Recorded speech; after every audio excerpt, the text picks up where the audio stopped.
আসসালামু আলাইকুম ওয়া রাহমাতুল্লাহ বললে হাদিস অনুযায়ী কত নেকি হয়? এ 10টি নেকি, বি 20 নেকি, সি 30 নেকি, ডি 40 নেকি। আসসালামু আলাইকুম ওরহমতুল্লাহ ওবারাকাতু বাদ দিয়ে নাকি? জি জি, আলহামদুলিল্লাহ। এই প্রশ্নে আমি উত্তর বেছে নিচ্ছি বি 20টি নাকি। আপনার উত্তরটি সঠিক উত্তর। আলহামদুলিল্লাহ। চেষ্টা করি। সালাম এক অতুলনীয় সামাজিক বিধান। কারো ঘরে প্রবেশের সময় আল্লাহ তাআলা মুমিনদেরকে সালামের নির্দেশ দিয়েছেন।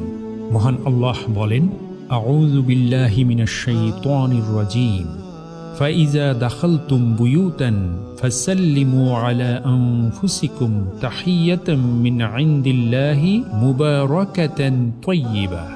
যখন তোমরা ঘরে ঢুকবে নিজেদের লোকদের সালাম দিবে, কারণ এটা সাক্ষাতের জন্য আল্লাহর পক্ষ হতে প্রদত্ত বরকতপূর্ণ ও পবিত্র দোয়া। অন্য আয়াতে মহান আল্লাহ তাআলা বলেন, ইয়া আইয়ুহাল্লাযীনা আমানু লা তাদখুলু বুয়ুতান গায়রা বুয়ুতিকুম হাত্তা তাস্তানিসু ওয়া তুসাল্লিমু আলা আহলিহা।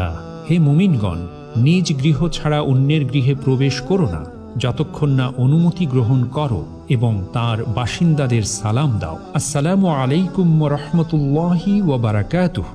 নবীজি সাল্লাল্লাহু আলাইহি ওয়াসাল্লামও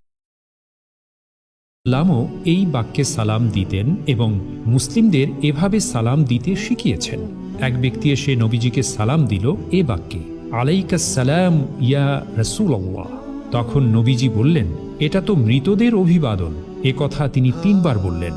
এরপর বললেন, যখন কেউ তার মুসলিম ভাইয়ের সাথে সাক্ষাৎ করে তখন যেন বলে, আসসালামু আলাইকুম ওয়া রাহমাতুল্লাহি ওয়া বারাকাতুহু। তোমরা জান্নাতে প্রবেশ করতে পারবে না যতক্ষণ না ঈমান আনবে, আর তোমরা ততক্ষণ পূর্ণ মুমিন হতে পারবে না যতক্ষণ না পরস্পরকে মহব্বত করতে পারবে।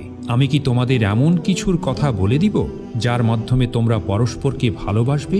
তোমরা নিজেদের মাঝে সালামের প্রসার ঘটাও। সুতরাং কোনো মুসলিমের জন্য সম্ভব নয় ইসলামের সালাম থেকে গাফেল হয়ে শুভ সকাল বা গুড মর্নিং কালচারকে গ্রহণ করে।